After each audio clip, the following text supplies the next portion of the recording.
वाली अल कलाम जी अल कमर दवाखाना, आपका नेम क्या है और आप ग्रेजुएट हैं, क्लिनिक कर रहे हैं?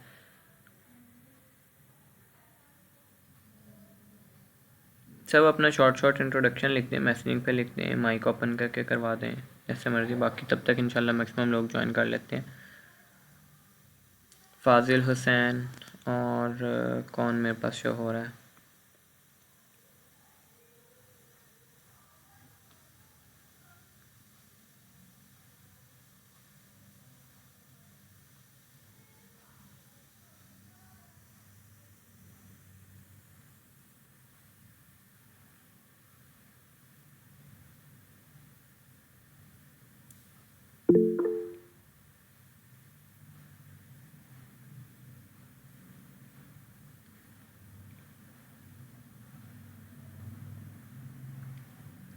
अक्सा कुरैशी, मिनाहिल राव, मुअज़्ज़म खान, कुरातुलैन और उम्मे हबीबा।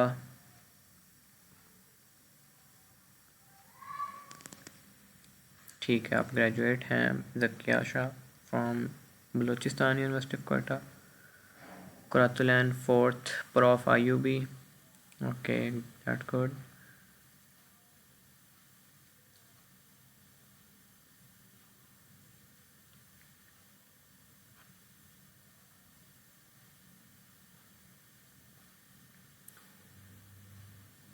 ठीक है, Umme Habiba BAMS final, prof Qarshi university Lahore. ठीक है,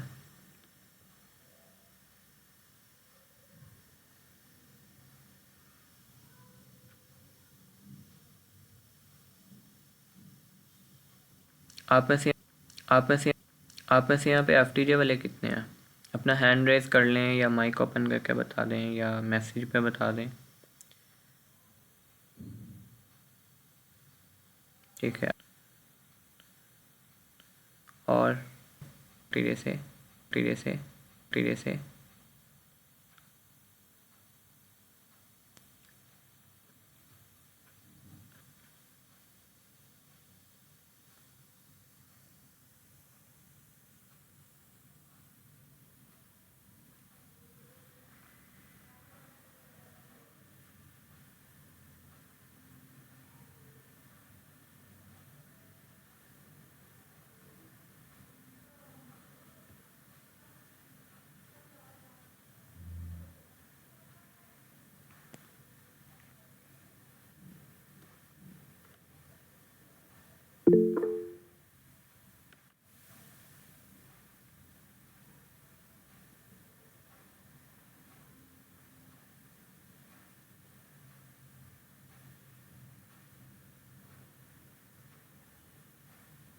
सही हो गया। एजाज अहमद जंजुआ, सही। आप अहमद भाई, मतलब आप ठीक ठीक, मैं पहचान गया हूँ आपको।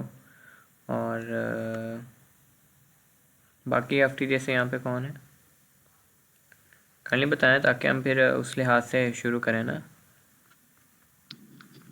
Sir Amarul Hasan from BMS first prof. ठीक है, किस यूनिवर्सिटी से?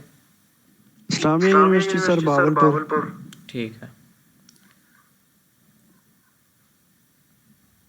Azizur Rahman BAMS third prof. ठीक है, मतलब मोस्टली हमारे पास स्टूडेंट्स ही हैं।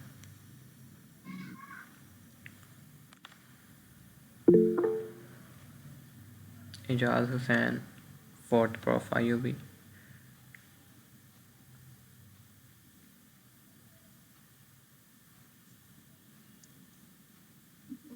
Imran Khan from UOB university of Balochistan Quetta, graduate student.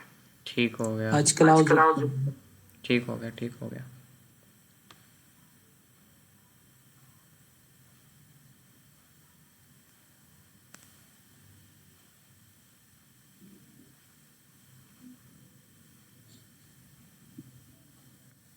चले, मैक्सिमम हमारे पास लोग हो गए हैं। हम अपना स्टार्ट करते हैं। बिस्मिल्लाहिर्रहमानिर्रहीम। बेसिकली आज का हमारा टॉपिक या पर्पस ऑफ गैदरिंग ये था कि हम जो है एक दूसरे का पर्पस जान सकें और किस डायरेक्शन में चलना है। पहले तो आप सबसे पूछते हैं आपका पर्पस क्या है। आप इस फील्ड में आ तो गए हैं या इस फील्ड में हैं, तो आपका क्या पर्पस है, आपने क्या किया अभी तक अपनी फील्ड के लिए। तो वन बाय वन बताते जाएं आपके आपका इस फील्ड में आने का क्या पर्पस है।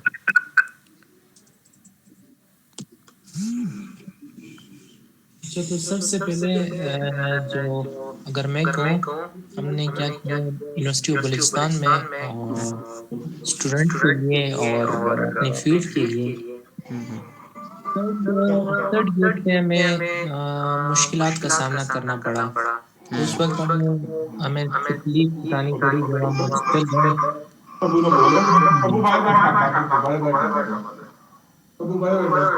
आवाज शायद आ रही है, आप करें डिस्टर्ब स्टार्ट, कर। मैं म्यूट कर देता हूँ, मैं म्यूट कर दिया बाकियों को, आप बोले। तो ये थर्ड ईयर से हमें यही मुश्किलात पेश आई कि हमें हॉस्पिटल में नहीं छोड़ा जा रहा था, क्योंकि उन्होंने कहा कि आपका अपना हॉस्पिटल होना चाहिए जहाँ पे आप लोग अपना क्लिनिकल रोटेशन करें, यहाँ पे आप लोगों को क्या लेना देना। तो बलूचिस्तान बलूचिस्तान में हम कुछ भी कर सकते हैं। तो सिफारिश वगैरह की, इंटर्नशिप वगैरह की, बड़ी मुश्किलों से थर्ड ईयर में इंटर्नशिप की, फोर्थ ईयर में इंटर्नशिप की, फाइनल ईयर तक। उसके बाद यही सिलसिला रहा, हमें ऑफिशियली इंटर्नशिप की अलाउ नहीं थी। सेल्फ सेल्फ पे सब कर रहे थे। एक तो ये मुश्किलात पेश आ रही है, और दूसरी हाउस जॉब की मुश्किलात, और तीसरी ये है कि रास्ते में दोस्तों में जगह जगह हम जलील हो रहे हैं, और हिकमत के नाम से, हकीम के नाम से।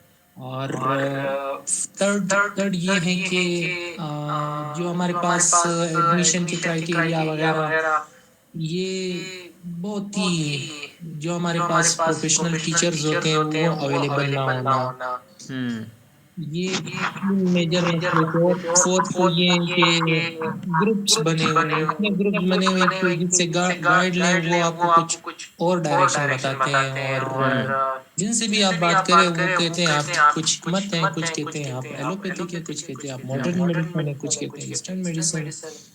तो बीच में हम रह गए कि हम ये होम्योपैथी है या हेलोपैथी है, पता नहीं क्या है। तो ये भी क्वेश्चन मुझे बहुत जलील कर रहा है।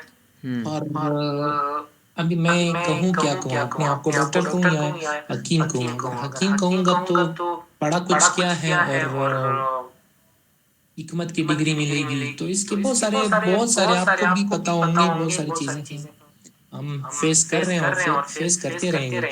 जॉब्स के हवाले से अगर कुछ कहूँ तो मुझे ये बड़ी वो महसूस होती है कि तकरीबन कितनी ईयर हो गए, 15-16 साल हो गए, 20 साल हो गए, ये डिग्री आई, अभी तक इनकी जॉब्स नहीं है। और भी बहुत सारे इशू हैं, जैसे हमारे पंजाब साइड के दोस्तों ने हिकमत को ज्वाइन कर लिया, एनसीटी को ज्वाइन कर लिया, कुछ लोगों ने आजादाना उम्मीदवार के तौर पर अपना प्रैक्टिस शुरू किए, कुछ लोग कोर्ट में हैं, कुछ लोग क्या में हैं, कुछ लोग कहाँ पे हैं। तो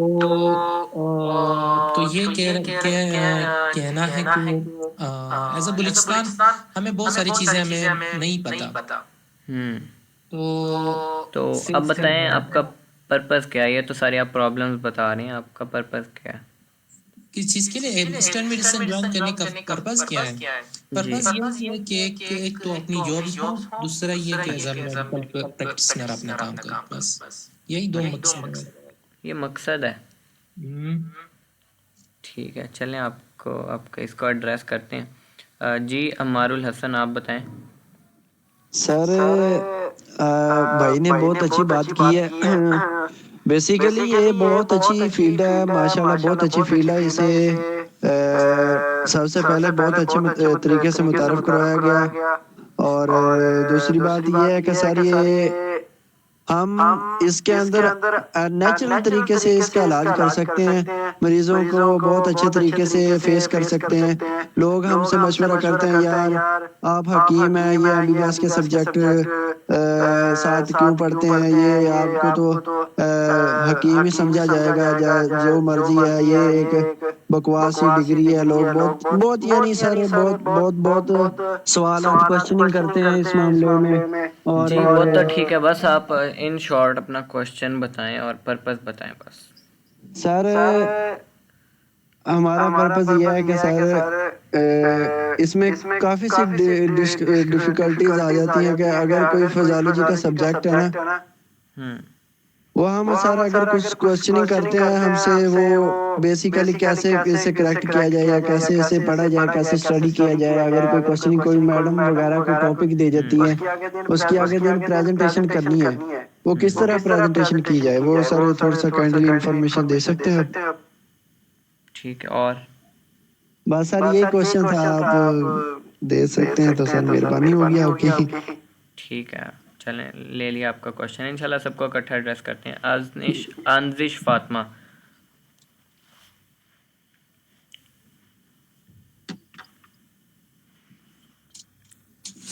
जिनका माइक का इशू है आप टाइप कर दें, ठीक है, बाकी जो बोल सकते हैं वो बोलते जाएं आगे। फाजिल हुसैन। सर आपने अपना इंट्रोडक्शन नहीं करवाया, मैं करवाता हूँ, इसे करें, करवाते हैं इंशाल्लाह।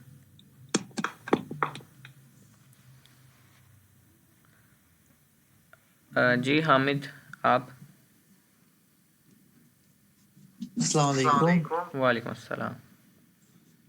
सर मेरा नाम हामिद रसूल है और मैं इस्लामी के माहौल में बीएमएस थर्ड जी प्रोफेशनल हूँ। जी बेसिकली हमारा जो मकसद है बीएमएस को ज्वाइन करने का, कि हम नेचुरल मेडिसिन के थ्रू अपनी कम्युनिटी को सर्व कर सके एज अ क्लिनिकल प्रैक्टिशनर, और फ्यूचर में इंशाल्लाह रिसर्च वर्क में इंशाल्लाह जाएंगे और एज अ क्लिनिकल प्रैक्टिशनर। ठीक है। और इस पे आपने कोई वर्क किया है, कुछ काम कर रहे हैं अभी? सर हमने डिफरेंट अल्हम्दुलिल्लाह अब जो 7 जनवरी को हम ऑर्गेनाइज करें international conference on traditional and alternative medicine, ये भी है। और फ्यूचर में जो मैंने तकरीबन 4-5 इंटरनेशनल प्रोजेक्ट पे भी इस पे वर्क किया है कि जो नेचुरल मेडिसिन है उसके किस तरह लोगों में इसकी अवेयरनेस लेकर आए। तो मैंने डिफरेंट कॉन्फ्रेंस ऑर्गेनाइज किए जिसमें से मैंने डॉक्टर इदरीस खान साहब को, डॉक्टर आसिफ इकबाल साहब को, और बहुत से हमारे जो अभी बीएमएस के ग्रेजुएट हैं उसको मैंने इनवाइट किया है डिफरेंट फॉर्म पे। तो ये है, बाकी इंशाल्लाह कोशिश करेंगे कि और भी जो हमारे ऐसे ग्रेजुएट्स हैं जिनके पास टैलेंट है और वो वर्ल्ड को बताना चाहते हैं, अपनी स्किल्स बताना चाहते हैं, तो उस पर भी हम काम कर रहे हैं इंशाल्लाह, उसको भी एक फॉर्म पे लेकर आ रहे हैं। इसके अलावा मैंने अल्हम्दुलिल्लाह international diploma of myofascial cupping therapy में भी ये भी कंप्लीट किया है। आकुपेंचर जो है उस पे भी मैं वर्क कर रहा हूँ, वो भी ऑनलाइन जारी है। और इसके अलावा साथ साथ डिफरेंट ग्लोबल ट्रेनर वगैरह के जो इंटर्नशिप है वो भी कंप्लीट किए हैं। करियर काउंसलिंग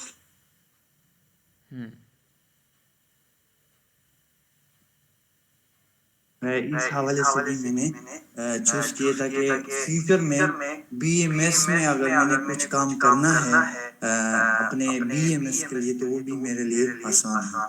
तो इस पे काफी कोशिश कर रहा हूँ सर, इंटरनेशनल लेवल पे इसको लोगों को बीएमएस को इंट्रोड्यूस कराना कि असल में ये डिग्री है, क्या क्या स्कोप है इसका। तो इस पे भी हम काम कर रहे हैं। बाकी आईयूबी में तो हम माशाल्लाह बहुत कुछ कर रहे हैं। currently I am serving as a vice president of BMS student club, तो इधर भी हम डिफरेंट वर्कशॉप ऑर्गेनाइज कर रहे हैं स्टूडेंट्स के लिए, उस अवेयरनेस सेशन कराते हैं, पा रहे हैं इधर भी।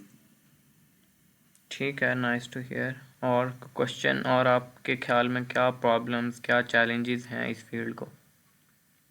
सर चैलेंजेस तो बहुत सारे हैं हमारे लिए, क्योंकि एक ऐसा सिस्टम जो बेसिकली 2000 में शुरू हुआ है और अभी तक तकरीबन 23 साल हो गए हैं, तो अभी हमारे हॉस्पिटल नहीं बन गए। ये प्रॉब्लम है, लेकिन इंशाल्लाह वक्त के साथ साथ उसको भी जो है ना हम कवर कर लेंगे। क्योंकि अब जितने भी हमारे बीएमएस ग्रेजुएट जाते हैं वो ऑलमोस्ट उनमें से 100% में अगर 100 में से अगर 90 प्लस ग्रेजुएट कर लेते हैं तो उनमें से ऑलमोस्ट 10 या 11 ऐसे स्टूडेंट्स होंगे जो क्लिनिकल प्रैक्टिशनर के तौर पे काम करते हैं।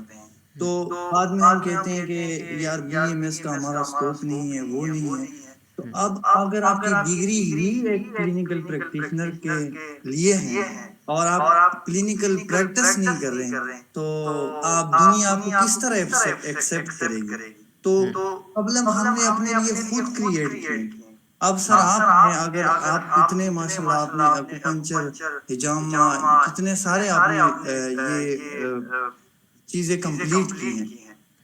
तो बेसिकली ये है कि बंदे ने उसको खुद बनाना है। लोग ये नहीं कहेंगे कि आप उसको पिए। तो जब आप खुद कहेंगे कि मैं as a doctor of natural medicine हूँ, तब आप लोगों को लोग आपको एक्सेप्ट करेंगे। अभी अगर आपके जहन में कि मैं हकीम बन रहा हूँ, जो भी हूँ, आपने ये सोचना है कि मैं एक जनरल फिजिशियन बन रहा हूँ, तब लोग हमें एक्सेप्ट करेंगे। लोगों के अंदर अवेयरनेस आपने देनी है। अब अभी तक आप बीएमएस के अंदर रहते हुए अब ये कंफ्यूज हैं कि यार बीएमएस क्या है, मैं क्या कर रहा हूँ, तो I think this should be. तो आपको ये डिग्री अभी से छोड़नी चाहिए।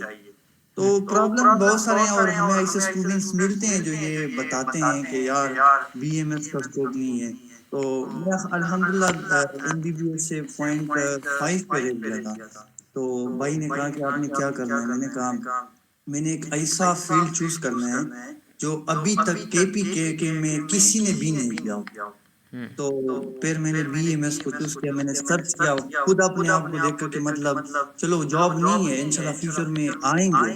तो काफी चैलेंजिंग है सर हमारे लिए, लेकिन हम इंशाल्लाह इसको साथ सॉल्व करेंगे जब लोग हमारे साथ सारे बीएमएस के स्टूडेंट्स आएंगे और इस प्रॉब्लम को हम साथ खुद सारे डिस्कस करेंगे, फिर इसका एक सोल्यूशन निकलेगा और हम आगे बढ़ेंगे इंशाल्लाह। और इंशाल्लाह सर आप बहुत अच्छा काम रहे हैं, इंशाल्लाह हम आपको आल्सो फॉलो कर रहे हैं इंशाल्लाह। और साथ साथ जितने भी स्टूडेंट्स हैं उसको भी हम कहते हैं कि आप लोग हमारे साथ जुड़ते रहें इंशाल्लाह। चले और कोई एफटीजे से अब लेते हैं। आपके क्या ख्याल है, आपके ख्याल में आपकी फील्ड में क्या प्रॉब्लम है? बेसिकली बैंस और एफटीजे दोनों हैं तिब की फील्ड, तो एफटीजे में आपको क्या प्रॉब्लम्स हैं और आप क्या देख रहे हैं, उसको कैसे देख रहे हैं? जी बिल्कुल, आपकी बात ठीक है, ऐसे ही है। अहमद भाई, मैसेज पढ़ लिया मैंने आपका।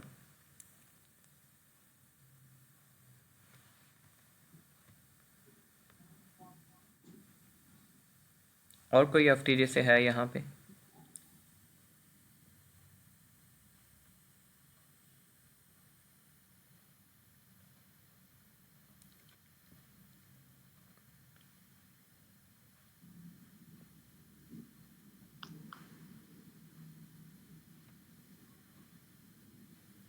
चलें, I think no one is here.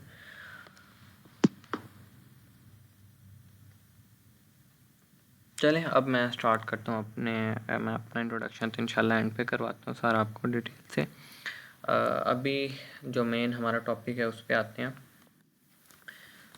Basically आप में से चाहे आप कुछ भी यानी कह लें कि जितने मर्ज़ी नालायक हों, जितने मर्ज़ी इनकॉम्पिटेंट हों, अब ऐसे कोई बंदा भी ये तो नहीं चाहता कि मेरी फील्ड पीछे हो या मेरा जो है ना मेरी फील्ड जो है ना वो लो हो। अब ऐसे हर पर्सन ये चाहता है कि हमारी फील्ड अप हो और हमें जो है ना एक स्टैंडर्ड वो दिया जाए जो एक आम बाकी डॉक्टर्स को मिलता है। ये इसमें तो किसी स्टूडेंट में यानी कोई दूसरी राय नहीं है, हर एक यही चाहता है। लेकिन आप चाहते तो हैं लेकिन आप उस पर वर्क नहीं करते, ठीक है?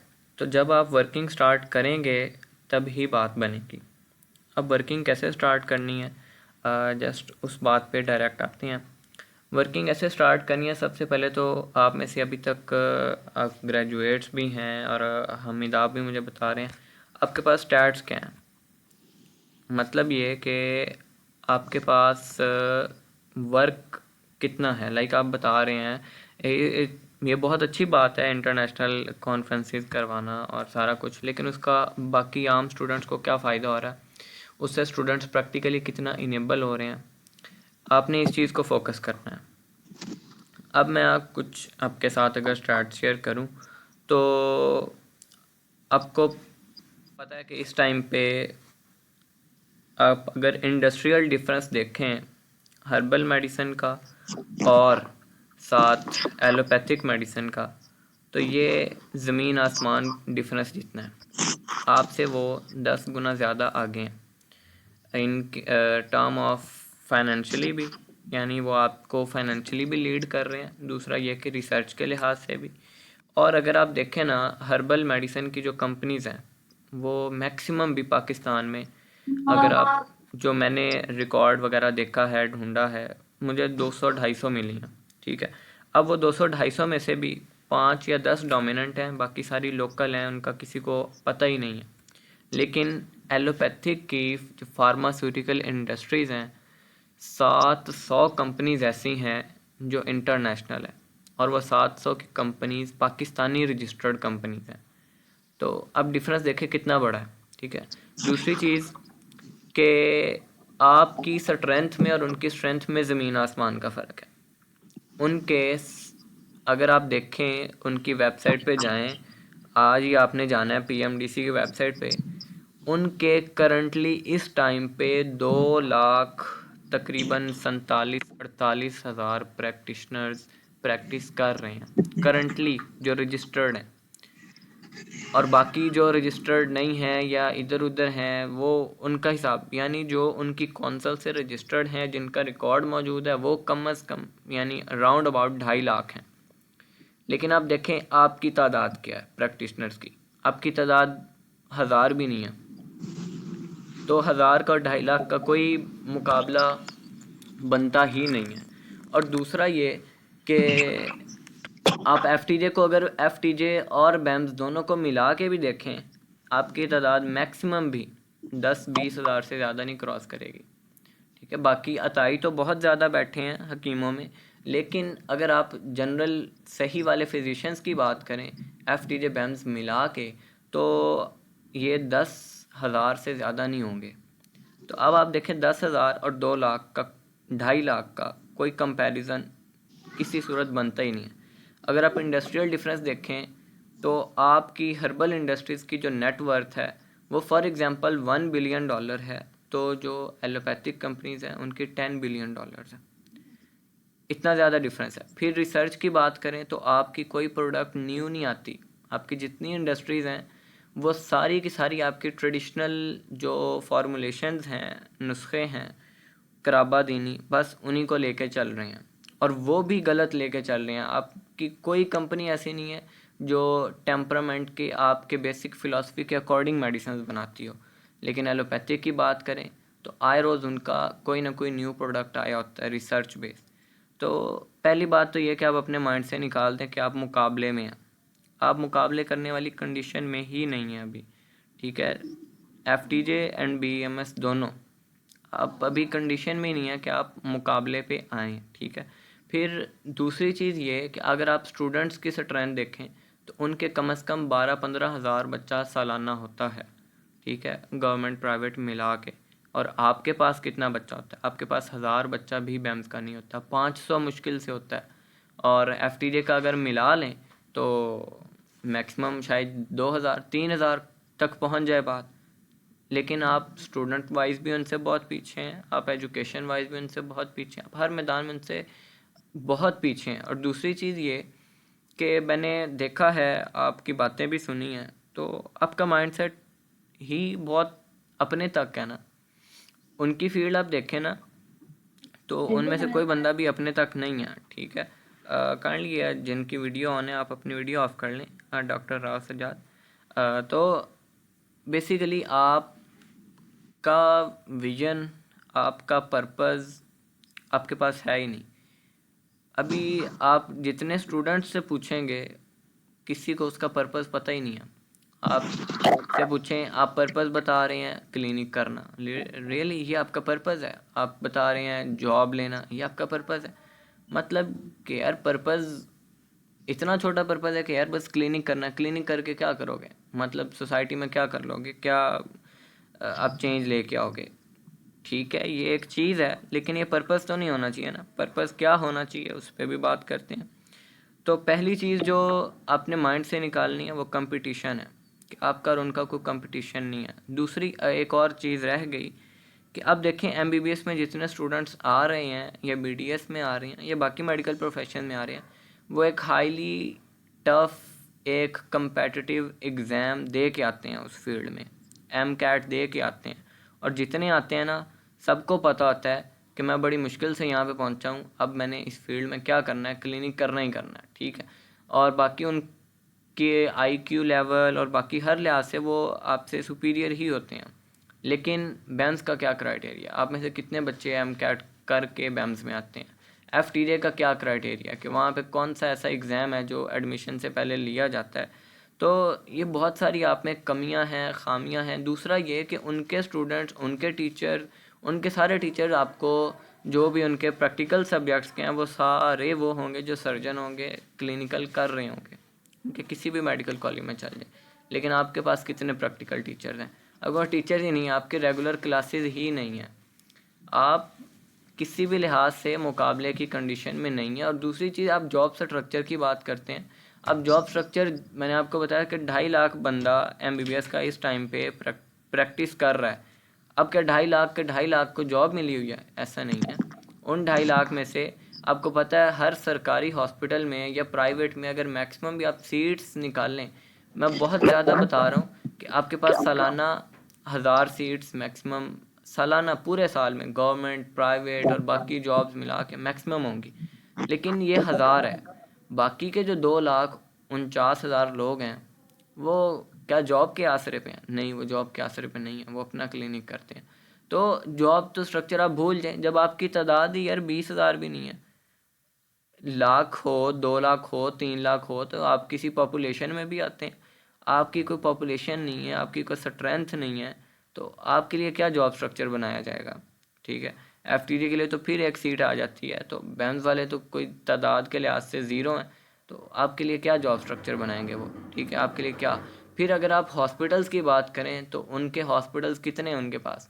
आपको ये एक हॉस्पिटल ऐसा दिखा दें जो एलोपैथिक के स्टैंडर्ड्स के अकॉर्डिंग हो, यानी उस पर आप बहुत एडवांस टाइप आप हों, उसमें कपिंग थेरेपी हो रही है, आपकी सारी रिजाइमेंटल थेरेपीज हो रही हैं, आपके पास एक हॉस्पिटल भी नहीं है और उनके पास मल्टीपल ऑप्शन है।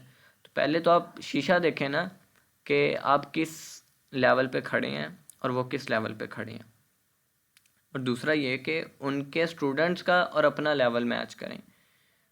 पहली चीज़ तो ये कि आपने एक्सेप्ट करना है ना, अपने आप को एक्सेप्ट तो करें कि यार ये हम इन मैदान में पीछे हैं और किस किस मैदान पे हमें इम्प्रूव करने की ज़रूरत है। ठीक है, तो 1 मिनट बस मुझे दीजिएगा, मैं ज़रा माइक अनम्यूट कर लूँ, माइक म्यूट कर लूँ, सॉरी 1 मिनट। आना ना ना आना को क्या, मुझे ईमेल पे वो फाइल भेज दे। हाँ, कह दीजिएगा जी।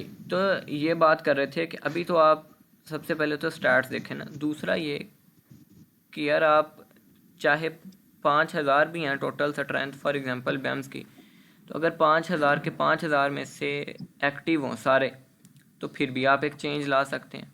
पहली चीज़ तो ये कि आप में अवेयरनेस ही नहीं है। जैसे वो ये तो आप सबको शऊर है कि आप ग्रेजुएट होने के बाद आप में से कितने लोग क्लिनिक में आते हैं, और जो लोग क्लिनिक में आते हैं वो कितना एक सही क्लिनिक करते हैं। अगर 10 लोग BAMS के क्लिनिक कर भी रहे हैं ना, तो उनमें से 7 लोग वो होंगे जो इलीगल कर रहे होंगे, एलोपैथिक लिख के दे रहे होते हैं, और 3 लोग हर्बल में। तो आपको तो हर्बल मेडिसिन की अलिफ बे नहीं आती, आपकी पूरी डिग्री हर्बल मेडिसिन की है, ईस्टर्न मेडिसिन की है, आपको उसकी अलिफ बे नहीं आती, तो आप क्या आगे जाएंगे? आपके लिए मतलब ये कि आप कॉम्पिटेंट ही नहीं है। ये पहली चीज़ तो ये कि आप अपने आप को पहचाने तो सही ना कि आप कितना पीछे हैं। यही चीज़ FTJ के लिए है कि आप किसी भी सूरत में मुकाबले की स्टेट में नहीं हैं, ना BAMS वाले ना FTJ वाले। तो आप मुकाबला कर क्यों रहे हैं? आप क्यों अपने आप को इन्फीरियॉरिटी कम्प्लेक्स में डाल रहे हैं? आप अपने आप को सुपीरियर साइकोलॉजी पे सेट करेंगे तो आपका अल्टीमेट उसका रिज़ल्ट यही होगा कि आप वाकई में सुपीरियॉरिटी की तरफ ही जाएंगे। अब मैं एंड पे आपको सारा इंट्रोडक्शन वगैरह करवाता हूँ, अपना भी, अपनी टीम का भी और सारा। तो हमारे पास अल्हम्दुलिल्लाह ऐसे स्टूडेंट्स होते हैं कि वो बेसिकली MBBS कर रहे होते हैं, और हमारे स्टूडेंट्स होते हैं, ग्रेजुएट्स होते हैं, क्लिनिकल्स प्रोफेशनल्स होते हैं। तो हमें, अब मेरे में कोई ऐसी ख़ास बात तो नहीं है, मैं भी आपकी तरह के स्टूडेंट हूँ, FSC में एक 80-85% मार्क्स लेके आया हूँ। तो मेरे अंदर कोई ऐसी चीज़ तो नहीं है कि जिसकी बेस पे मैं बाकी अपने फेलोज़ की निस्बत, अपने सीनियर्स की निस्बत, अपने जूनियर्स की निस्बत आगे गया हूँ। तो ये आप सब इस लेवल पे जाएं, बल्कि आप सबको कॉम्पिटेंट होना चाहिए। दूसरी चीज़ ये है कि हमारे टीचिंग में बहुत बहुत ज़्यादा ख़राबियाँ हैं, ठीक है, उसको भी ठीक करने की ज़रूरत। ज़ाहिर बात है, आपके 5 साल यूनिवर्सिटी में आपको एक चीज़ प्रैक्टिकल नहीं सिखाई जाती, तो आप, ज़ाहिर बात है, आपका भी इसमें कसूर नहीं है, आप क्या क्लिनिकल करेंगे। लेकिन आप सारा ब्लेम यूनिवर्सिटी को भी नहीं दे सकते। सेल्फ स्टडी नाम की भी कोई चीज़ होती है, सेल्फ लर्निंग नाम की भी कोई चीज़ होती है। अगर आपको यूनिवर्सिटी, अगर आपको अब FTJ वाले BAMS वालों से इसीलिए डोमिनेट हैं कि वो चाहे कॉलेज नहीं आते लेकिन वो सीखते हैं, वो असातिज़ा के पास जाते हैं, क्लिनिक करते हैं, उनको कुछ ना आए, वो चलो अपनी दवाइयाँ बनाना सीख जाते हैं, वो अपना क्लिनिक करते हैं किसी ना किसी तरह। उनके अगर फॉर एग्जांपल एक बैच में 30 बच्चे हैं और 30 में से उनकी रेगुलर क्लासेस नहीं होती, लेकिन वो 30 के 30 में से 20 बच्चा कम से कम क्लिनिक करता है, और आपके 40 बच्चे एक बैच में और 40 में से 5 बच्चे भी क्लिनिकल नहीं निकल रहे, तो फॉल्ट तो है ना। और सारा फॉल्ट यूनिवर्सिटी का नहीं है, सारा फॉल्ट आपका अपना है। हर चीज़ के लिए आप अपने आप को ब्लेम करें कि आपके पास अपॉर्चुनिटीज़ तो बहुत ज़्यादा हैं, आप ऐसा इस दौर में आप ऐसा कह रहे हैं कि यार मेरे पास अपॉर्चुनिटी नहीं है, मैं सीख नहीं सकता, कोई मुझे सिखाने वाला नहीं है। तो ये तो एक गलत बात आप करते हैं कि आप कहते हैं कि मुझे कोई सिखाने वाला नहीं है और मेरे पास कोई लर्निंग अपॉर्चुनिटी नहीं है। तो ये टोटली गलत बात है।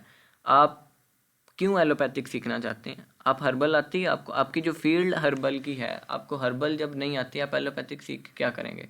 आपकी डिग्री का टाइटल पे ही आप गौर कर लें तो आपको आपका पर्पस पता चल जाएगा। ईस्टर्न मेडिसिन है, ईस्टर्न मेडिसिन से मुराद है मशरकी मेडिसिन। अब मशरकी मेडिसिन में कोई फ़िलासफ़ी ऐसी नहीं है जो एलोपैथिक प्रैक्टिस करती हो। चाइनीज़ मेडिसिन है, ईस्टर्न मेडिसिन में चाइनीज़ मेडिसिन आती है, आयुर्वेदा आती है और यूनानी मेडिसिन आती है, ठीक है। और FTJ में फ़ाज़िल तिब वल जराह। तो अब तिब में बेसिकली सारी तिब आ जाती है, चीनी तिब, आयुर्वेदिक तिब, सारी तिब्स आ जाती हैं।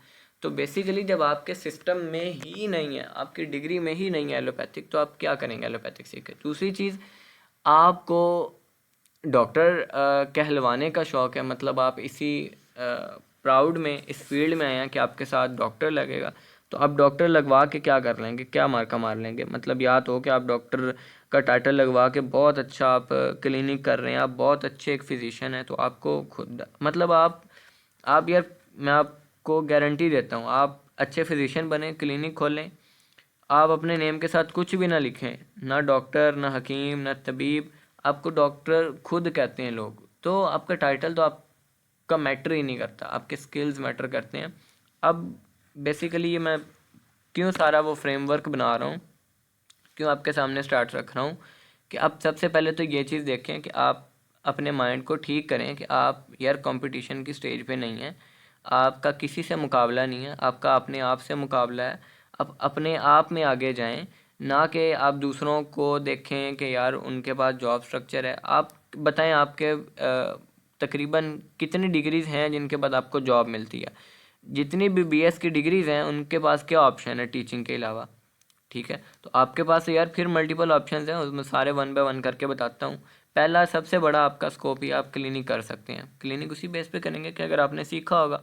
अब आपके पास रिजामेंटल थेरेपीज इतनी ज़्यादा हैं, आप सिंपल ऑक्यूपंक्चर कपिंग थेरेपी का क्लिनिक खोल के बैठ दें, आप भूखे नहीं मरेंगे, आप अच्छा क्लिनिक करेंगे, ठीक है। फिर अगर आपको हर्बल मेडिसिन पे भी ग्रिप है तो आप लिटरली आप किसी भी खाते में कह लें कि आपके अंडर बहुत से लोग आएंगे, आप फाइनेंशियली भी और आप सोशली भी आप MBBS से ज़्यादा अच्छा क्लिनिक कर सकते हैं अगर आपको स्किल्स आते हैं। तो सबसे बड़ा जो आपका स्कोप है ना, वो आपका क्लिनिक है। दूसरी चीज़, आपके पास टीचिंग ऑप्शन भी है। अब ज़ाहिर बात है यूनिवर्सिटीज़ जो करवा रही हैं BEMS, तो अगर आप एक स्किलफुल टीचर हैं, मैं आपको यही कहूँगा कि यार आप जो ग्रेजुएट हैं या होने वाले हैं, आपने बगैर सीखे टीचर नहीं लग जाना, वरना आप भी वैसे ही टीचर बनेंगे जैसे आप अपने टीचर से पढ़ रहे हैं। आप भी वैसे ही, मतलब बस वो जो है ना, वो कुएं में बैठा मेंढक, बस वही बनेंगे आप। ठीक है, तो फिर इसी तरह टीचिंग के अलावा आपके पास जो है इंडस्ट्रीज़ में बहुत अच्छी अपॉर्चुनिटी है, अगर लेकिन सारी जॉब्स आपको आपके स्किल्स की बेस पे मिलेंगी। कहीं भी आपको स्किल के बगैर कोई बंदा भी नहीं रखेगा। और एमबीबीएस में भी यही हाल है कि वहाँ पे भी ज़ाहिर बात है, वो उसी बंदे को अपने पास हायर करते हैं हॉस्पिटल्स में कि जिसके पास नॉलेज होता है, स्किल्स होते हैं। तो अब इसमें जो बेसिकली सोल्यूशन है ना, वन बाय वन करके मैं आपके सामने रख रहा हूँ। पहली चीज़ ये कि अपनी बेस पे ग्रिप हासिल करें, अपने फाउंडेशंस ठीक करें, ठीक है, अपना क्लिनिकल सीखें और आपको साइंटिफिक नॉलेज भी आना चाहिए। अब बैम्स के मकसद ये था कि यार आप तिब के साथ साथ साइंटिफिक नॉलेज भी सीखो, लेकिन ना आपको साइंटिफिक नॉलेज आता है ना आपको तिब आती है, दोनों चीज़ों में आपको कुछ नहीं आता। तो कोई एक चीज़ तो सीखो ना। ठीक है, आपके पास तो आगे एमफिल पीएचडी का ऑप्शन भी है बैम्स वालों के पास, तो आप आगे एमफिल पीएचडी में भी जा सकते हैं। और एक अच्छा आपके पास एक जब आपने एमफिल कर लिया, पीएचडी कर लिया, तो आपको तो यूनिवर्सिटीज़ वाले वैसे ही एचओडी रख लेंगे। तो पीएचडी अभी आपको पता है बहुत कम लोगों ने की है हमारी फील्ड में, तो आपके पास ऑप्शन बहुत ज़्यादा हैं। आप अपना क्लिनिक सबसे बड़ा ऑप्शन है। ठीक है, बाकी पे मैं फोकस इसलिए नहीं कर रहा क्योंकि आपका सबसे बड़ा स्कोप ही आपका क्लिनिक है। तो आप पहली चीज़ ये कि अपना इल्म मजबूत करें, अपने स्किल्स सीखें। फिर दूसरी चीज़ ये कि अपना माइंड ठीक रखें कि आपका किसी से मुकाबला नहीं है, और आपके माइंड में ये गलत बात बिठाई गई है कि आपका उनके साथ मुकाबला है। मैंने आपके सामने स्टैट्स रखे हैं, मुकाबला तो होता है ना, बराबरी का होता है, या कह लें कि कोई थोड़ा बहुत तो जोड़ बनता हो, आपका उनका कोई जोड़ नहीं बनता, आपका उनके साथ कोई मुकाबला नहीं है। वो मुकाबला उस सूरत में होगा जब आप तादाद के लिहाज से भी उनके इक्वल होंगे, क्वालिटी के लिहाज से भी उनके इक्वल होंगे, फिर कोई बात बनेगी। फिर आपके पास जॉब स्ट्रक्चर भी होंगे, आपके पास अपने हॉस्पिटल्स भी होंगे। अब 2000 बच्चों के लिए कौन हॉस्पिटल बनाएगा, और वो 2000 भी ऐसे बच्चे जिनको अलिफ बे नहीं आती, आपने मरीज़ों की जान लेनी उधर उधर बैठ के। मतलब खुद सोचे ना कि आपको आता ही कुछ नहीं है, आपके लिए कौन हॉस्पिटल बनाए। आपने कुछ सीखा ही नहीं है, आपको कौन जॉब दे। आपने कुछ सीखा ही नहीं है तो आप पे गवर्नमेंट क्यों इन्वेस्ट करे। आपकी तादाद ही नहीं है, आप 2000 टोटल बंदे हैं, आपको क्या वो असिस्ट करें। तो ये बात आपको समझनी पड़ेगी, आपको इस चीज़ को अपने माइंड में रखना पड़ेगा कि इसके बगैर जो है ना वो गुजारा नहीं है, ना स्किल के बगैर और ना नॉलेज के बगैर। जब तक आप नहीं सीखेंगे आप कुछ नहीं कर सकते। ठीक है, तो अब आते हैं स्किल्स कौन कौन से सीखने चाहिए आपको। एक्यूपंक्चर, कपिंग थेरेपी, ये मस्ट सीखना चाहिए। फिर डाइट से कैसे मैनेज करना आपको आना चाहिए, हर्बल मेडिसिन पे आपको ग्रिप होनी चाहिए, और साइंटिफिकली आपको हर हर हर्ब का पता हो, हर एक पॉइंट का, हिजामा का, कप एक्यूपंक्चर का आपको साइंटिफिक रीज़न पता हो पीछे। ठीक है, और दूसरी ये कि आपने अपनी फील्ड के लिए क्या किया है। आप में से किसी ने कुछ भी नहीं किया। आपको हर मैदान में आपको बेसिकली स्टार्ट से एंड तक अपनी फील्ड में काम करना पड़ेगा। अगर आप चाहते हैं कि वाकई यार मैं हमारी फील्ड आगे जाए, तो आपको अपनी फील्ड की पॉजिटिव वे में अवेयरनेस क्रिएट करनी पड़ेगी। जो आप अवेयरनेस क्रिएट करते हैं ये नेगेटिव अवेयरनेस होती है। आपकी जब भी आवाज़ निकलती है आप यही कहते हैं कि हमारे लिए जॉब नहीं है। यार आपको जॉब कौन देगा, आपके पास कोई स्किल ही नहीं है, आपके पास कोई कॉम्पिटेंसी नहीं है, आप किसी लेवल में ही नहीं आते, आपको जॉब कौन देगा, क्यों देगा। और दूसरा ये कि अब मेरे जहन से बात निकल गई, अब तक मैं क्या कह रहा था। तो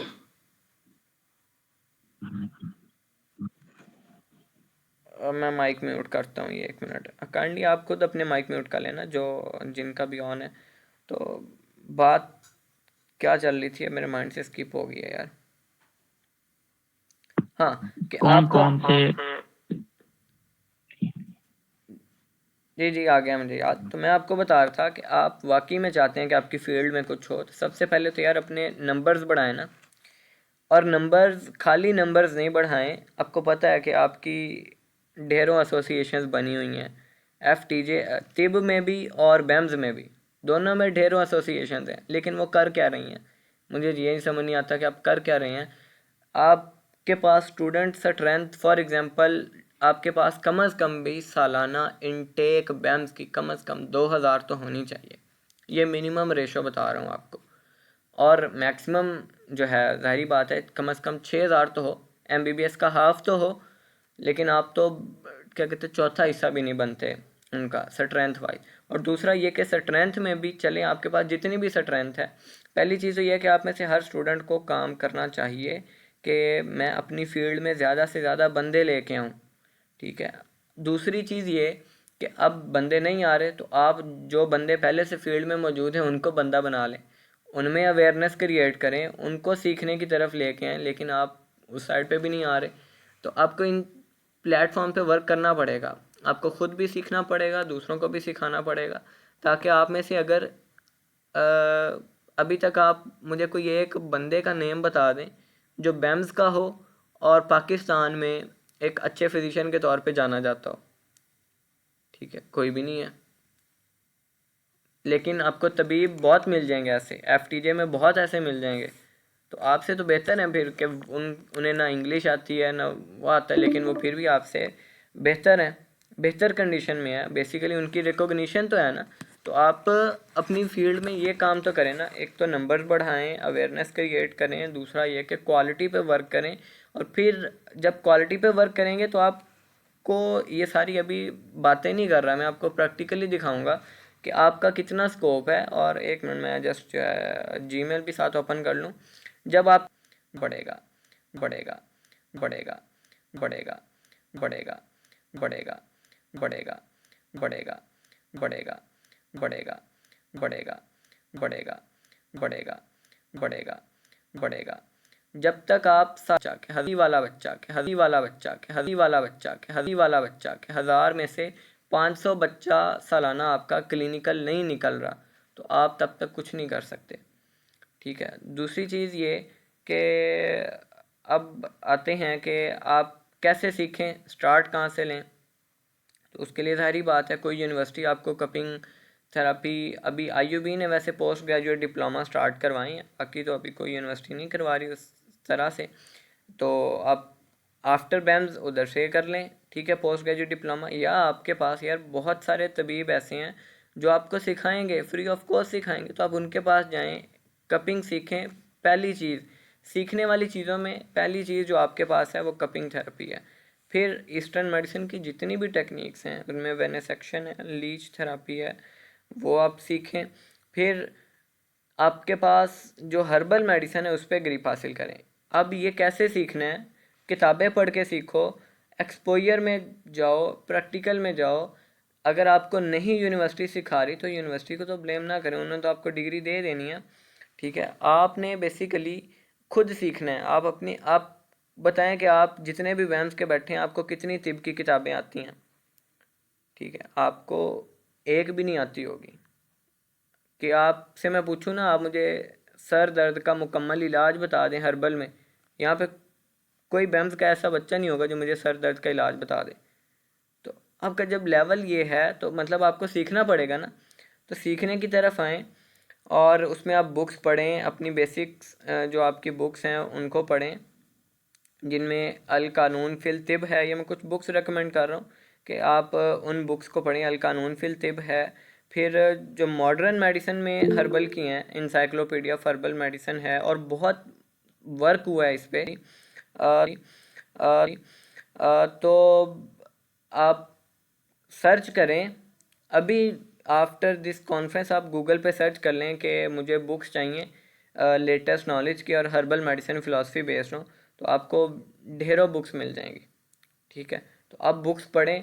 और दूसरा ये कि अब हम आते हैं इन शॉर्ट टाइम, थोड़ा बस 10 मिनट में मीटिंग एंड हो जाएगी, तो सॉल्यूशंस की तरफ आते हैं। बेसिकली FTJ के लिए जो एक थोड़ा बहुत मैंने सॉल्यूशन रेडी किया है वो ये है कि सिर्फ FTJ वाले जहाँ पे लैग कर रहे हैं ना, वो ये चीज़ है कि आपको बेसिक इंग्लिश आनी चाहिए और साइंटिफिक जो लिटरेसी स्किल्स हैं वो FTJ के स्टूडेंट्स को सीखने चाहिए, बेसिक इंग्लिश एंड दूसरी चीज़ साइंटिफिक लिटरेसी स्किल्स, कि आप तिब में नो डाउट बहुत अच्छे हैं, अपनी फील्ड में आप अच्छा कर रहे हैं, आपकी बुक्स भी आ रही हैं। आप मुझे बताएं बैम्स के अभी तक 1995 से अब तक किसी बंदे ने कोई बुक नहीं लिखी स्टूडेंट्स के लिए, लेकिन एफटीजे की हर साल पता नहीं कितनी बुक्स आ रही हैं, हकीम लोग लिखते हैं।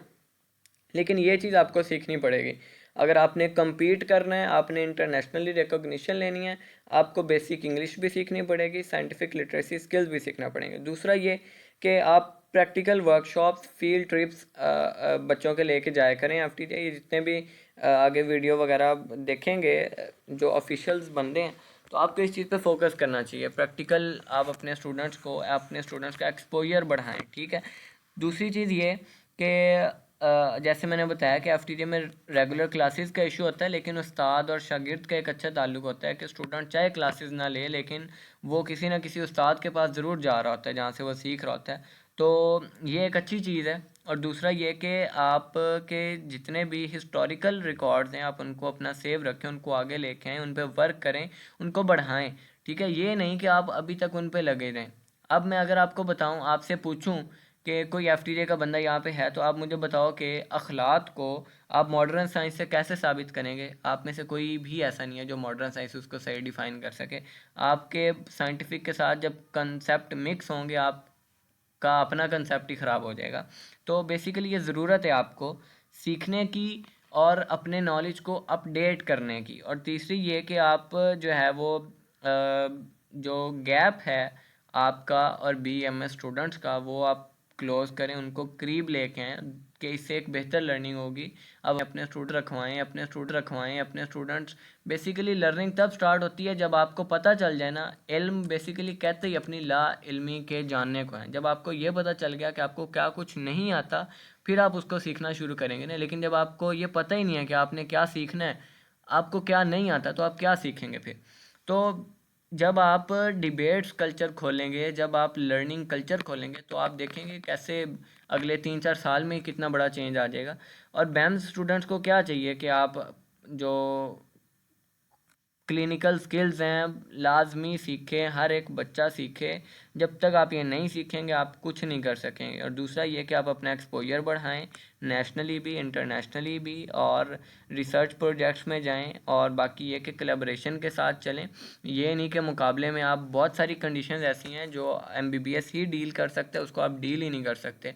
तो बजाय मुकाबले के आप एक बेहतर अंदाज में चलें। और इंशाल्लाह अब हम आते हैं अपने बस लास्ट एंड पे। तो माई सेल्फ मुज़म्मिल रमज़ान, और मैं भी BMS का स्टूडेंट हूँ। और ये हमारी ऑर्गेनाइजेशन है वाइटो care and तिब्बे Nabawi institute. तिब्बे Nabawi institute हमने बनाया था 2021 में, और तब से हम कोशिश कर रहे हैं बेसिकली सीखने की और सिखाने की। तो साथ साथ चलता है। और इसमें हमारे अल्हम्दुलिल्लाह कम से कम भी 15 बैचेस लॉन्च हो चुके हैं। और अभी जो करंट अपडेटेड या अब सही वाला सिस्टम है, वो अभी हमारा 5वां बैच फिनिश हुआ है, जिसमें हम ऑनलाइन यानी कि डिफरेंट टॉपिक्स सिखाते हैं या बेसिकली माइंड वाइज रेडी करते हैं। हमारा पर्पज़ यही होता है कि हम स्टूडेंट्स के माइंड सेट बनाएं, ठीक है। तो ये बेसिकली मैं अभी अपनी सर्टिफिकेशन वगैरह दिखाना चाह रहा था।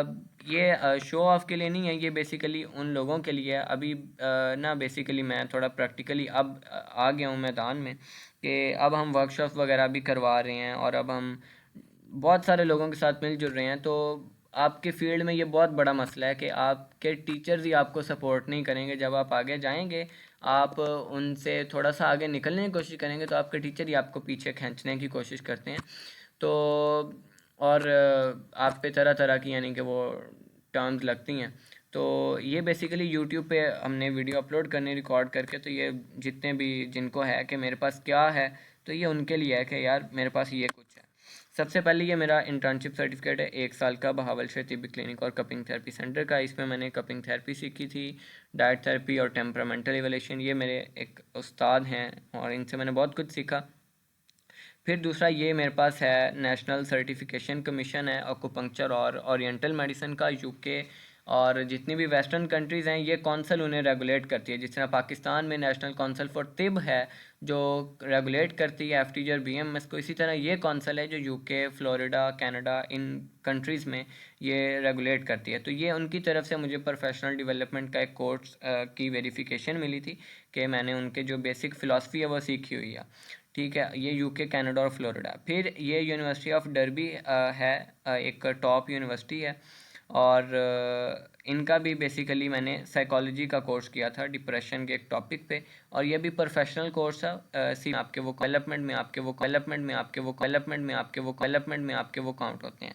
ये यूके का एक इंस्टीट्यूट है, मिम्स लर्निंग, इनसे मैंने ऐसे सीपीडी कोर्सेज कुछ किए हुए हैं। ठीक है, देन कम्स वूशन टीसीएम, ये एक चाइना का एक इंस्टीट्यूट है जो और अपनी फील्ड के लिए है। तो ये बेसिकली सीपीडी कोर्सेज नहीं है लेकिन ये नॉलेज के लिए है। इसमें एब्डोमिनल थेरेपी और ऑक्यूपंक्चर और बाकी और भी किए हुए हैं इन्हीं से मैंने, लेकिन वो आगे आ जाएंगे। फिर ये हर्बल मेडिसिन, ये मैंने यूनिवर्सिटी ऑफ मिनेसोटा से किया। ये बहुत एक ज़बरदस्त कोर्स था जिसमें साइंटिफिकली बताया गया। फिर ये सीएमटी से मैंने 2 days hands on workshop attend की थी मायोफेशियल रिलीज़ पे और ड्राई नीडलिंग टेक्निक्स पे। ये कराची का एक इंस्टीट्यूट है। और फिर ये टीसीएम एकेडमी, इनसे बेसिक चाइनीज़ मेडिसिन सीखी थी। फिर ये जनरल कोचिंग पेशेंट्स का मेथड क्या होना चाहिए, वूशन टीसीएम से सीखा। फिर ये स्टैनफोर्ड के कुछ सर्टिफिकेशंस हैं कि स्टैनफोर्ड से मैंने क्या कुछ सीखा, इधर से भी सीपीडी कोर्सेज। फिर जनरल ग्रूमिंग क्या है मेरी, जनरल में बेसिकली एथिक कन्वर्सेशन, ये मैंने लिंक्डइन से किया हुआ है। अब लिंक्डइन लर्निंग बहुत एक टॉप की चीज़ है। ये जितने भी लोग इंटरनेशनली अटैच उन सबको पता है कि लिंक्डइन के सर्टिफिकेट की क्या वैल्यू है। तो ये बेसिकली लिंक्डइन के कुछ स्किल्स हैं जो मेरे पास हैं कि managing someone older than you, तो ये भी एक कोर्स किया हुआ है मैंने। फिर ये भी सीएमटी से है, ये मेरी 3 डेज़ वर्कशॉप थी कायरोप्रैक्टिस टेक्निक पे, ये भी किया हुआ मैंने। फिर ये भी आगे स्टैनफोर्ड की सर्टिफिकेशंस हैं फूड एंड हेल्थ पे। फिर ये health concept in Chinese medicine, ये हांगकॉन्ग यूनिवर्सिटी से मैंने किया हुआ। फिर ये भी आगे लिंक्डइन की मेरे पास एक स्किल है कि कैसे इन्फ्लुएंस करना विदाउट अथॉरिटी, और ये यही तो बेसिकली मेरे पास अभी कोई अथॉरिटी नहीं है लेकिन फिर भी कैसे स्टूडेंट्स को इन्फ्लुएंस कर रहे हैं, तो ये बेसिकली एक स्किल है जो मैंने सीखा हुआ है। फिर कोचिंग स्किल भी है मेरे पास, लीडर्स के लिए भी, मैनेजर्स के लिए भी। और ये बाकी यूनिवर्सिटी की कुछ सर्टिफिकेशन है लेकिन इनकी कोई वैल्यू नहीं है तो इनको देखने का भी कोई फ़ायदा नहीं है। फिर ये लीडरशिप का एक जनरल है, ये मैंने शेख आतिफ जो कराची से हैं उनकी वर्कशॉप ली हुई है 7 घंटे की, तो लीडरशिप मैंने यहाँ से सीखी है। फिर बाकी ये कुछ कुरानिक हैं और बाकी ये तो बचपन की हैं, इनका हमने देख के क्या करना है। और ये भी स्टैनफोर्ड है। सर बहुत सारे सर्टिफिकेट आपने दिखा रहे हैं सर जी। इनका अपने स्किल बहुत सारे हैं, स्किल किए माशाल्लाह, अल्लाह ताला आपको और भी कामयाब करे। ये बेसिकली आप ये कह रहे हैं कि हम ये सर्टिफिकेट लें और क्या समझना अभी तक इन सर्टिफिकेट के बेस पे हमें कोई जॉब वगैरह तो नहीं मिली है अभी तक। इसमें भी बहुत सारे हैं जो जिन्होंने स्टूडेंट्स ने किए हैं। आपको बताता हूँ ना, वही बात बताने लगा कि अब मेरे लिए इन सर्टिफिकेट की वैल्यू नहीं है लेकिन अवाम में आपके सर्टिफिकेट्स की वैल्यू है। मेरे लिए वैल्यू स्किल की है। अब बेसिकली ये सर्टिफिकेट मेरे स्किल की गारंटी हैं कि मैंने ये स्किल सीखा हुआ है, ठीक है ना। तो अब मेरे पास स्किल है। अब मैं आपको बताता हूँ मेरे पास क्या इस टाइम पे करंटली मेरे पास यानी कि जॉब है या मैं क्या इस टाइम पे कर रहा हूँ। मेरा एक अपना ऑनलाइन बिजनेस है जिसमें हमारी कम से कम भी एक मंथ की जो सेल्स हैं वो 40-50,000 की होती हैं, ठीक है। अब ये स्किल मैंने सीखा हुआ है तो मैं इतना अर्न कर रहा हूँ। दूसरी चीज़ ये कि हमारे इंटरनेशनल कोर्सेज़ हैं, ठीक है, जिसमें हम पर स्टूडेंट जो है ना कम से कम $20-30 चार्ज करते हैं। तो उससे भी मैं कम से कम महीने में यानी हम कम से कम भी 20-30 हज़ार के लिए अर्न कर लेते हैं। दूसरा ये कि जॉब की अगर बात करें तो अभी करंटली मैं जॉब दे रहा हूँ, ले नहीं रहा, ठीक है। मैं जॉब देने वाली पोजीशन में हूँ इस टाइम पे और जॉब हम लेने वाली पोजीशन में नहीं है। तो आपका मैं यही माइंडसेट बनाने की कोशिश कर रहा हूँ कि जब आप स्किल सीख लेंगे तो आप जॉब देने वाले बनेंगे, जॉब लेने वाले नहीं बनेंगे, ठीक है। तो जॉब देने वाले कैसे बनना है, वो आपने स्किल सीख के बनना है ना। तो अब स्किल्स कहाँ से सीखने हैं, वो मैं वही आपको अब एंड पॉइंट पे आ रहा हूँ कि हम सिखा रहे हैं और फ्री ऑफ कॉस्ट सिखा रहे हैं। पहले हमने पेड रखा हुआ था कि हम बच्चों से चार्ज लेते थे, लेकिन अब हमने कहा कि हमने जितने भी बैंस के एफटीजे के बच्चे हैं उन सबको फ्री में सिखाना है, उनसे हमने कुछ नहीं लेना। तो अगर आप वाकई में सिंसियर हैं अपनी फील्ड के साथ तो आएँ, सीखें, फ्री ऑफ कॉस्ट है, कोई आपसे चार्ज भी नहीं ले रहे, हम आपको सिखाएंगे आपने कैसे क्लीनिंग करना है, आपको हर्बल सिखाएंगे, आपको अगर आप फिज़िकल आ सकते हैं आप हमारे पास फिज़िकल आएँ, आपको कपिंग थेरेपी भी सिखाएंगे, आपको पंक्चर भी सिखाएंगे। और वर्कशॉप्स करवाने का हमारा मकसद यही था कि हमारा एक एक्सपोजर बढ़ जाए और हमारे पास ऑडियंस ब्रॉड हो जाए। अब हमारे पास काफ़ी लोग सीखने का, हमारे पास सिर्फ अब बैम्स के स्टूडेंट्स नहीं हैं, FTJ के भी हैं, MBBS के भी हैं, HND के भी हैं, DPT के भी हैं, हर फील्ड से हमारे स्टूडेंट्स हैं।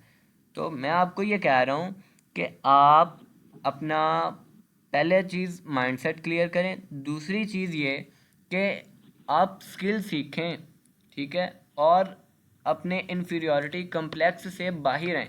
जिस दिन आप अपने इन्फीरियॉरिटी कम्प्लेक्स से बाहर आके आपने प्रैक्टिकली अपना पहला कदम उठा लिया, आप अपनी फील्ड में आगे निकल गए, आपके पास जॉब भी आ गई, आपके पास सब कुछ आ गया। ये सर्टिफिकेट सिर्फ आपकी वर्थ, बेसिकली आपके स्किल्स हैं, ये सर्टिफिकेट आवाम देखती है आपको अंदर जी सर सॉरी सर, एक डिस्टर्ब करने का सर, ये पूछ रहा था सर, आपने जितने भी सर्टिफिकेट दिखाए उसमें मतलब वो कपिंग थेरेपी, ये बाकी जो कॉन्फ्रेंस वगैरह इंटरनेशनली सर्टिफिकेट है, क्या आप हमें ये जो सर्टिफिकेट है जो हम यहाँ पे जो वैल्यूएबल हैं, जैसे अल्ट्रासाउंड के हैं, ECG के हैं, बाकी जितने भी न्यूट्रिशन के, बायोमेडिसिन के, बाकी जितने भी जो अगर BMS के बेस पे वो हम हासिल कर ले वो सर्टिफिकेट, और वो फिर हम एक आजादाना तौर पे आपको मतलब एक एलोपैथी की तरफ हम अपना प्रैक्टिस भी कर सके, तो वो हम क्यों ज्वाइन नहीं कर सकते हैं? मैं आपको वही बता रहा हूँ कि यार आपकी फील्ड ही नहीं है एलोपैथिक, तो आप क्यों उसमें जाना चाह रहे हैं?